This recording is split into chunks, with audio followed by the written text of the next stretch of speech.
দুটি vector P এবং Q যদি আলফা কোণে ক্রিয়া করে তাহলে তাদের লব্ধি আর হবে √(p² + q² + 2pq cos alpha.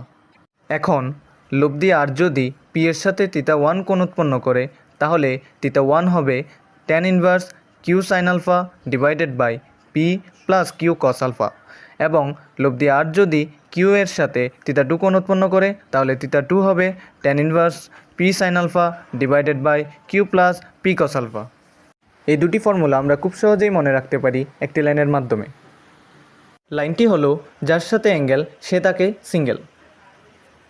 এখানে আর যখন পি এর সাথে θ1 কোণ উৎপন্ন করে তখন ফর্মুলায় সিঙ্গেল থাকে পি। এক্ষেত্রে ফর্মুলাটি হয় tan inverse 1 q sin alpha divided by p + q cos alpha. একইভাবে আর যখন কিউ এর সাথে θ2 কোণ উৎপন্ন করে তখন ফর্মুলায় সিঙ্গেল থাকে কিউ। এক্ষেত্রে ফর্মুলাটি হয় tan inverse p sin alpha divided by q + p cos alpha.